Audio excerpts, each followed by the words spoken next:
If you're trying to earn your way out of your 9 to 5 through car photography, here are the costs that nobody seems to warn you about so that you don't quit or go broke. Real quick, before we get into the video, if you're looking for a simple way to structure and plan out your content, I have a free content planner template linked in the description down below for you. It uses Notion, which is a free platform, and it's super easy and intuitive to plan and schedule your content. This is personally what I've been using over the last couple years as a content creator and has helped me be super consistent with my posting online, which has also grown me to over 150,000 followers across all platforms. So check out the link description down below. Now let's get right back into it. Camera gear is the most obvious one to start off with here. And in all of my content, I've always talked about and preached that you don't need to buy the newest and greatest camera gear out there in order to get started with car photography. I personally started off with a $600 DSLR camera that was a APS-C sensor, and I had two very cheap lenses that got me started. At first, it may feel like justifiable to buy a brand new camera to get started because you may be wanting to turn this into a business from the very beginning. So you think to yourself that this is a business investment, I should be buying this and then I can just write it off later. Although that may be true depending on where you live when it comes to taxes, that doesn't necessarily mean you should be doing it. And I think one thing that people seem to underestimate is what it costs to not only buy the gear itself, but what if you ever have to replace it? One rule that I like to follow, that I have been following for the last few years as a photographer, is if I can't buy it twice, then I shouldn't be buying it at all. Because let's face it, a $4,000 or $5,000 camera setup like the one I'm using right now is not super easy to save up for. So if I'm going to buy it one time over, I need to be prepared to pay for it a second time in the rare case that I damage it or it gets lost or stolen. Now you can obviously get gear insurance to go along with any of the gear that you purchase, but I personally think that that's an additional cost that is later on in your journey. When you're just starting out and you're, say, a hobbyist that's probably going to turn this into a business, you need to be thinking about self-insuring yourself, meaning that you have extra money on hand in the case that your gear gets damaged. But aside from the cost of actually getting the gear and replacing the gear, there is a mentality shift that happens when you go and buy the newest and nicest gear. And that is what I like to call gear creep. It's similar to like lifestyle creep. When you earn more money, you got to spend more money. When you are buying brand new gear, starting off as a beginner, you're now going to think that you have to constantly buy the newest and greatest gear as you increase your skill. But personally, I think this is going to get you in a very deep hole financially if you always believe that you have to get the nicest, newest gear. It's like people who have to upgrade their iPhones every single year when there's one small iteration change made to the phone. This is going to set you up for failure, and it's also going to set the bar so high in your own mind of what gear you need to have in order to complete the job that you're going to end up with way too much gear on hand, and you're going to have decision fatigue on what to use. The second most expensive thing that you're probably going to be buying as a car photographer is going to be your computer, where you're going to do all of your edits on. When I started out, I used my gaming desktop, and that was on purpose because I built my gaming desktop back when I started car photography, so I wanted to make sure that it could handle both gaming and editing, and it did fantastic for the first few years. And then at a certain point, I upgraded to a MacBook M1 Air, but I got the Air because I wanted it to be more cost effective and I wanted it to be more mobile because I wanted to be able to take my computer with me on shoots in case I want to do some live editing while I'm there, or if I'm going to an event like Grid Life, so that way I can just quickly throw photos up there, get them edited, and get them posted. And that worked for a while, but as my workload became more intense, I eventually upgraded to my current laptop, which is the 16-inch M3 MacBook Pro M3 Max. So definitely a little bit overkill, but that's after years of using gear I already had or upgrading to something that was significantly cheaper. And you can honestly get by with just a camera, a single lens, a single filter, and a basic computer that you already own, or even some people just use their phones to edit on, which is completely possible. But it's all about finding out how you can use what you currently have when you're starting something new, because not only is it going to be expensive if you dive deep into it, but you may not enjoy this as a hobby or as a potential business 6 months from now. So there's no sense in putting all this money in upfront if you're just not going to be interested in it 6 months from now. The next thing that people don't really talk deep about is your software stack. So if you don't know what software stack means, it just simply means the list of software that you use on a daily basis. For me personally, I have 4 main pieces of software that I pay for month over month. That is going to be Adobe Creative Suite, which I honestly think I pay way too much for. ChatGPT, which is going to be for not photography related stuff, it's more business related stuff. I use vidIQ for YouTube analytics and optimization, and I use Notion. Notion is free, but I use the paid version because I use premium features within Notion. So that's technically on me. And these are just the big 4. I have used various softwares over the last couple of years to try out for the first time. Like I've used a software to break down my long form videos into short form videos, and it doesn't necessarily work the way I want it to. So I've been on and off with it. Like I'll try it out for 1 month and then I won't use it the next month. And there are other things that I do on the back end for the business itself. Like I pay for a ManyChat, I have a newsletter provider called Kit, and all that stuff adds up over time. So if you're paying monthly for these subscriptions, individually these subscriptions don't seem like they're a lot of money, but as you add them all together and then you repeat it month over month over month, it becomes expensive in the long run. And if you're not having a good month for business perspective, you're not going to be able to just stop paying those bills. Like those are going to be recurring bills that you have to pay every single month. So you need to run your software stack as lean as possible when you're starting out and even when you are growing your business. I'm a one-man operation. I don't need to pay for all these different creative suites or anything like that or tools for teams because it's just me. So really, if you're just starting out, you just need to be able to pay for your editing software. And if that's Adobe, great. If it's a different software, fantastic. It doesn't matter what you use. You just need to understand that the leaner that you run your software stack, the more money you're going to save yourself over time. And you're also going to be changing your perspective on what you actually need for your software. It's super easy to look at the marketplace and think, oh, well, this AI tool does this for me. This tool does that for me. This tool, a lot of those tools do the exact same thing. So you really just need to pick one and go with it. And if you try one out, say like you do a free trial, maybe you pay for a month of it, that's great. But make sure if you're going to subscribe to a new software, that it's actually solving a problem for you and not just creating more problems and decision fatigue for you in the long run. The next part is a more technical area, and it does depend on where you live in the world, but this is going to be taxes. And if you are somebody who wants to get brand deals, early on, it's super easy to say yes to everything. Believe me, I've done it. But you have to understand that there are implications when you do brand deals where you get free things. So for instance, I work with a filter company called Polar Pro, and they send me free stuff very often, actually. And I'll show you an example of one that just released today. This is a filter they sent me for free. They are not paying me to promote this. This is not a sponsored video.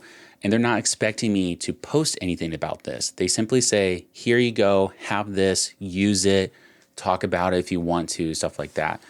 And those types of brand deals exist everywhere. And if you're new to the car photography game, you're probably going to think, oh, fantastic, I'm going to get free gear. I'm never going to have to pay for that. It's going to be great. It's not. Okay, let me tell you that there are tax implications to receiving free gear. This is an invisible cost that people don't know about. So you need to know about it and you need to look into it yourself. The next portion is another intangible cost that people don't think about, and that is going to be your travel, your gas, your food for opportunities that you get to go take part in. So the last year, I have done a lot of motorsporting events through the organizer GridLife. And what's really nice is I have these media credentials where I can go to the event for free. So I don't have to pay my way to get in there. But I do have to pay for my accommodations like hotel. I have to pay for gas for traveling. I have to pay for my own food, my own drinks. Those types of costs are always going to be there. I didn't get paid to go there. I didn't have to go. I mean, I could have gotten the media credentials and never show up, which is fine. But because I decided to go, I incurred all these other costs on me as an individual that added up to a significant amount if you really think about it. Because purchasing food at events like that is always super expensive. The hotel was stupid expensive for just a few nights. And then the gas too in there is also expensive. So those are costs that you're going to have to incur. So if you are looking at an opportunity and thinking, oh, wait, I get to go for free, like that's fantastic, you have to also think about the other things to just get you there and to get you home.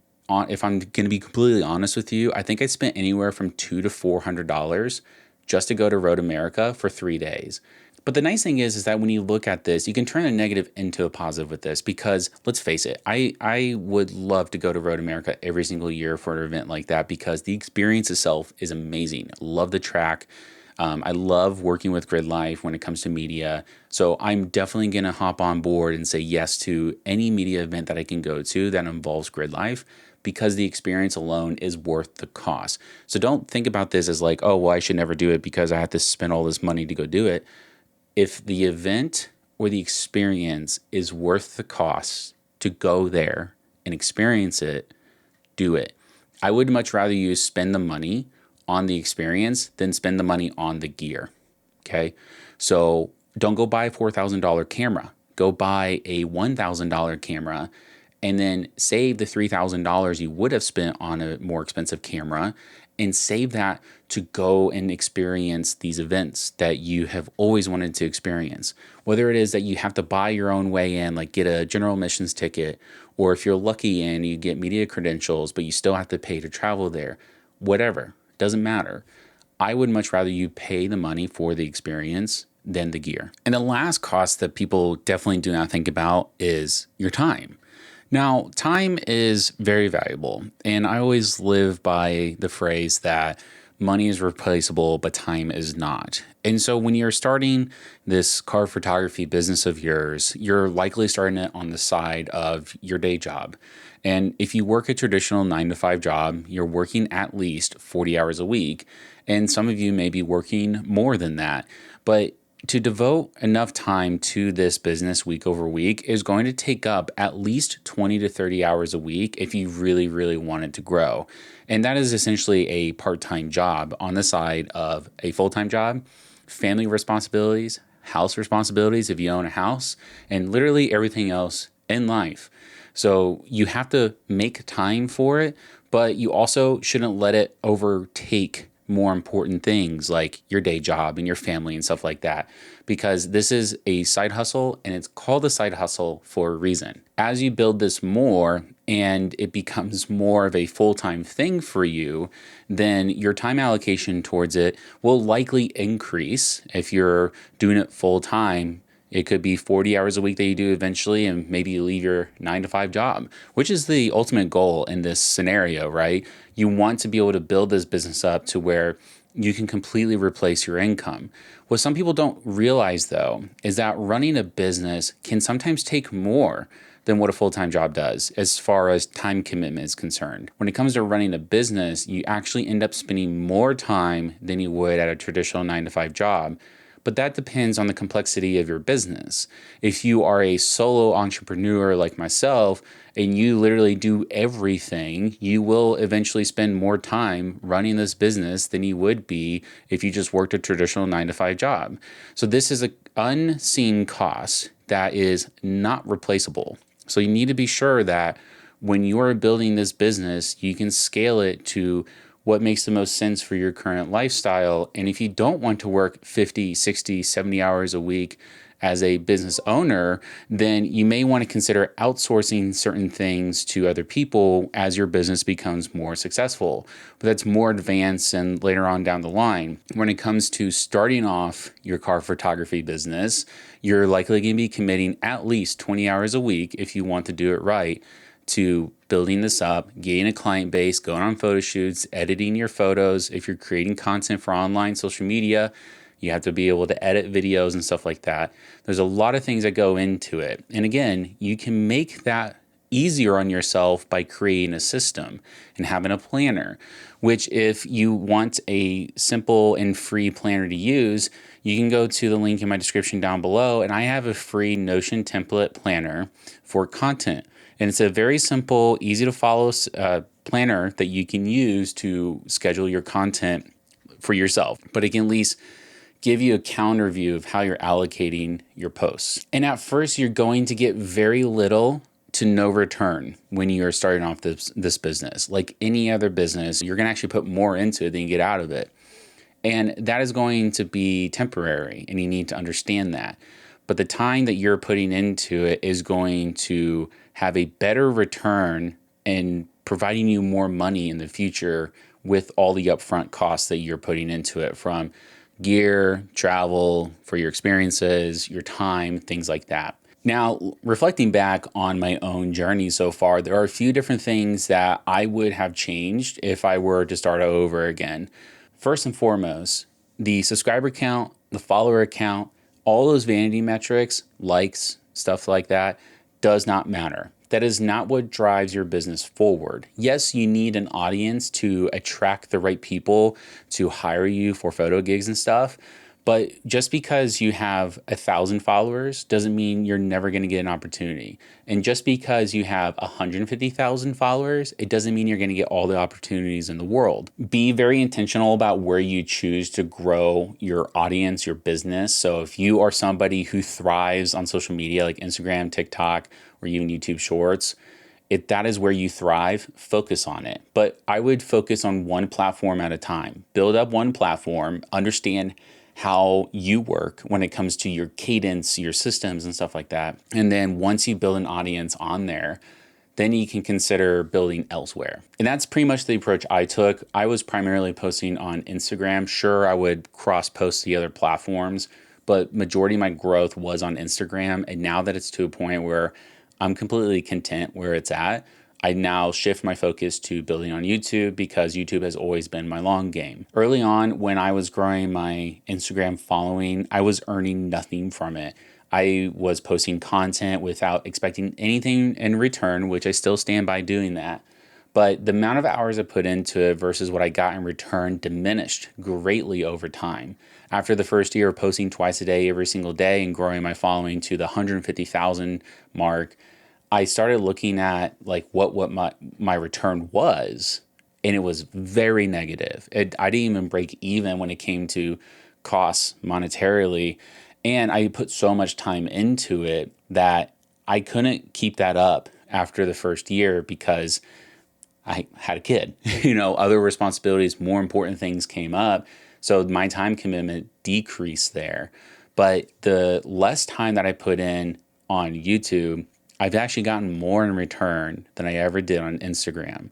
So if you want to choose a platform that's going to give you more return early on, you can pick YouTube, but it is going to be a lot longer before you get the substantial gains that you can get from this platform. The second thing is to say no much sooner. Again, earlier when I talked about all these opportunities that you can be a part of, getting free stuff from brands and things like that, it sounds nice up front, but I wish I said no sooner and more often to some of these brands, because then you start making content that doesn't necessarily fit your vibe or fit your vision, or maybe it's something you actually wouldn't have promoted if you, put some thought into it. And I've had a couple of those. Not all of them. I've actually been fairly good about making sure I'll only work with brands that I'm interested in. And sometimes I'll work with a brand one time, and if I don't like the experience, I won't work with them again, which is the beauty of having the choice. But you need to be able to say no more often than you think you need to. If it's an experience that it would be very hard to come by again, sure, say yes to it, have the experience. If you actually dislike the experience, at least you learn something from it. But be okay with saying no. It makes you almost more exclusive depending on the context that you're saying no to. And that makes you more desirable. And the last thing I wish I had done earlier is building a system early on. I did have my content planner built early on. I took stuff from other planners I've seen online, like free templates and stuff, and modified it to my own liking. And it did work for a while. And over time, I did make it a little bit better. But that's just one piece of the system. It's not the entire system. In fact, I've actually been working on my own system right now as I'm filming this video of actually building this whole content system, personal brand system, stuff like that in the background. And hopefully one day I can maybe make that public and help other people do the same thing. But I don't even know if it works yet. So that's why I'm using it. I know there was a lot of negative stuff talked about in this video, but I want to let you know that turning your passion into a business is actually worth it. You just have to understand that there are costs, both tangible and intangible, that you're going to have to come to grips with. Be very intentional about the decisions that you make for your business, what kind of content you post, how often you post, things like that. Because when you go into it with intention, it's much more clear for you. And knowing what it is that you're going to be doing and having some sort of system, some plan in place is going to help prevent burnout, which is the number one thing that every creator encounters at some point. I've encountered it plenty of times. So knowing the why and how going into this and maintaining that throughout your journey is definitely going to help you avoid that burnout. But do also make sure that you take the time to recover and relax. Take care of yourself, take care of your health, take a break from social media every once in a while, those kinds of things. So I hope that this has helped you look at it in a different light. Being a content creator, a car photographer, and a business owner, all those things combined into one is a fantastic opportunity for everybody to take advantage of. It does not matter who you are, what you do, where you come from. You do not have to be a car photographer. This applies to literally anybody who is looking to get into content creation as a business and wants to build it on the side. And if you have a full-time job and you found value in this, I really hope that this helps spark that ambition in yourself to go and do something for yourself, because I kicked it off to the side for a number of years. And my pivot point was during the pandemic when I lost my first job. So I definitely made sure that I wasn't going to rely on other people again for my future.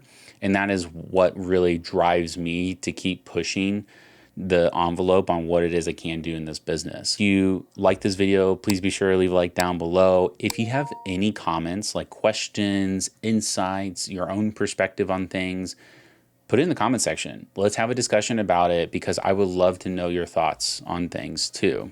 And if you haven't seen any of my other videos, be sure to go check them out. It definitely supports me, supports this channel. And until then, I will see you all next time.